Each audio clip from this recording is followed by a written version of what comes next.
नमस्कार, मैं हूं उत्कर्ष चतुर्वेदी। आप देख रहे हैं अमर उजाला और लगातार मध्य प्रदेश की सियासी जमीन से सत्ता का जो संग्राम छिड़ा है उसे कवर करने, उसे जानने और जमीनी हकीकत को आप लोगों को बताने हम अलग अलग विधानसभाओं में, अलग अलग जिलों में और धीरे धीरे मध्य प्रदेश की पूरी सियासत को नापते हुए हर जगह पहुंचने की एक कोशिश हम कर रहे हैं।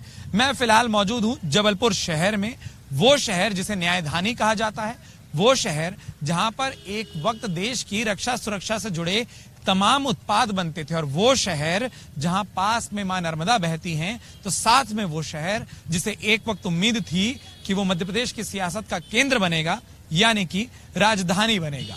अब बात यहां कितनी हुई, विकास यहां कितना हुआ, आप मेरे पीछे एक तस्वीर देख सकते हैं और ये वो तमाम चेहरे हैं, ये वो तमाम शख्स हैं जो कि इस शहर की सियासत से जुड़े हुए हैं। जबलपुर के आम लोगों से इनका वास्ता आजकल खूब पड़ रहा है क्योंकि घर घर जाकर हाथ भी जोड़े जा रहे हैं, मनुहार भी की जा रही है, समझाया भी जा रहा है, वादे भी हैं, दावे भी हैं।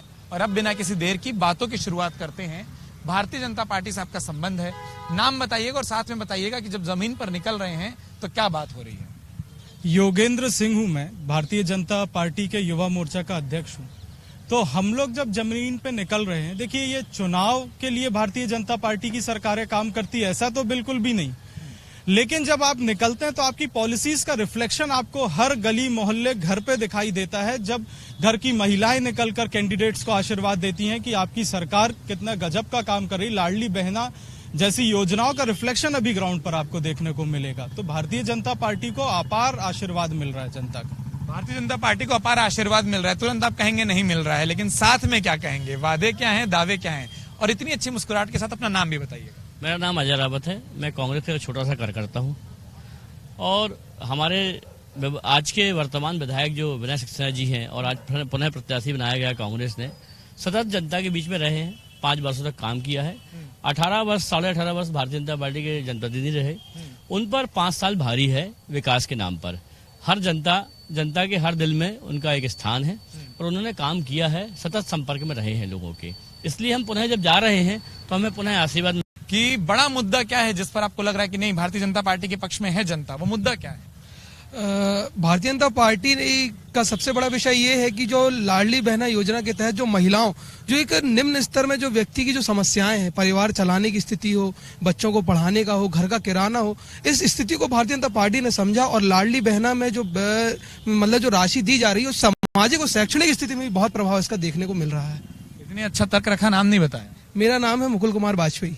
जो मुकुल जी कह रहे हैं, क्योंकि जबलपुर वासियों में एक चीज सुबह से देख रहा हूँ बड़ी अच्छी है कि पार्टी में भले ही विरोध हो, लोगों में विरोध नहीं होता है, बड़े प्यार से एक दूसरे को सुनते हैं, समझते हैं। सच कह रहे हैं, झूठ कह रहे हैं? कुछ हद तक तो झूठ है, क्योंकि महिलाएं पुरुषों का सम्मान करना भूल गई हैं। लाडली बहना योजना का जो प्रभाव पड़ रहा है उसमें बेकारी, बेरोजगारी कुछ जरूरत से ज्यादा बढ़ती जा रही। महिलाएं आजकल धमकियां देने लगी हैं। क्योंकि उनको पहले भी चलते थे, ऐसा नहीं है, पहले सम्मान पुरुषों का होता था, लेकिन जब से बराबरी का दर्जा देने का चालू हुआ है और अब तो पैसे भी हाथ में है। भाई घर चलाना पुरुषों का काम है, महिलाओं का नहीं। महिलाओं का काम अंदर रसोई चलाना है, घर की समस्याओं का निदान करना, लेकिन बाहर घर चलाने का काम पुरुष के अलावा कोई कर नहीं सकता। आप जो बोल रहे हैं उससे मैं थोड़ा सहमत हूँ और इसी जबलपुर में आपकी सबसे बड़ी नेता आकर प्रचार शुरू की थी, प्रियंका गांधी जी।